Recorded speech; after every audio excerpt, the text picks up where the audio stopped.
안녕하세요. 수스러운 생활의 수수입니다. 지난 영상에서 제가 짠테크하는 4가지를 소개했는데요.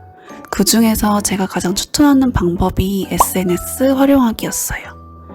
물을 끓여 먹거나 배달 음식 주문 안 하는 건 돈을 아끼는 것 뿐이지만 SNS는 생산적인 활동이면서도 짠테크로 무료할 수 있는 일상의 활력소가 되기도 하거든요. 그래서 저와 같이 짠테크를 하시는 분들이 꼭 시작하면 좋을 것 같아 이번 영상에서는 제가 SNS를 짠테크에 어떻게 활용하고 있는지 그리고 어떻게 시작하면 되는지에 대해 이야기를 해볼게요. 제가 SNS를 시작하게 된 계기는 갑자기 바뀐 소비 패턴으로 일상의 무료함을 달래기 위해서였어요.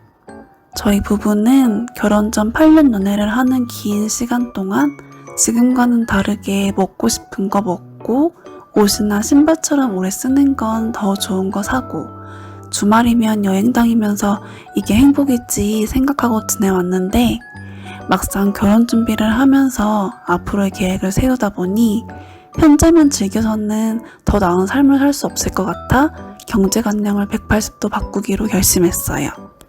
지금은 더 뚜렷한 목표가 정해져 있고 아끼는 삶에 충분히 적응을 했지만 처음 소비 패턴을 바꿨을 때는 주말마다 여행 가는 직장 동료, 핫플레이스 맛집 다니는 친구 이야기를 들으면 여전히 부러운 생각에 우울했던 적이 있었어요.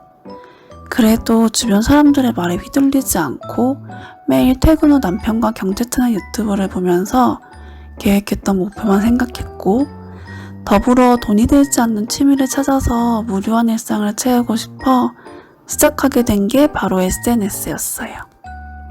저는 소비하지 않는 생활 안에서 SNS를 하고 싶었고 제가 좋아하는 집 꾸미기를 주제로 시작한 블로그에서 인스타그램, 유튜브에도 기록을 했어요. 이렇게 기록한 지 1년이 되었고 참 많은 변화가 있었는데요. 지금은 블로그 애드포스트 광고로 수익이 생기고 인스타그램에서는 제품 협찬을 받을 수 있는 기회가 생겼어요. 정말 신기하죠? 짠테크로 무료함을 달래려고 시작했던 SNS로 인해 생산적인 부분이 생기다 보니 짠테크도 재밌어지더라고요. 만약에 제가 남들 보면서 부러워만 하고 소비하는 행복을 포기하지 못했다면 오래가는 행복이 아닌 내가 왕년에 말이야 만 외치는 스쳐 지나가는 기억 속의 행복만 느끼고 살았을 것 같아요.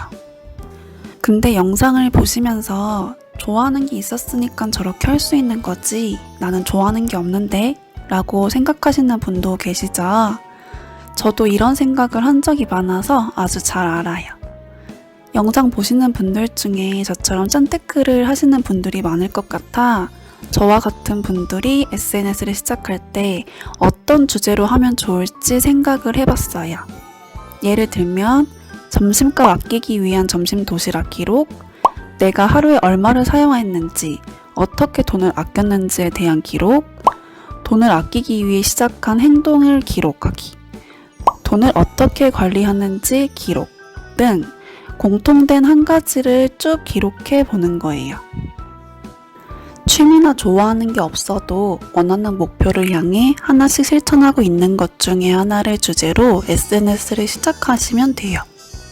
하지만 수익화를 해야겠다라는 생각보다 나의 현재를 기록하는 일기처럼 또는 취미처럼 생각하면서 하다 보면 나와 같은 사람들이 모여 그 안에서 소통하는 것만으로도 정말 큰 힘이 되고 저도 뜻하지 않은 수익화가 일어났듯이 좋은 일이 생길 거예요.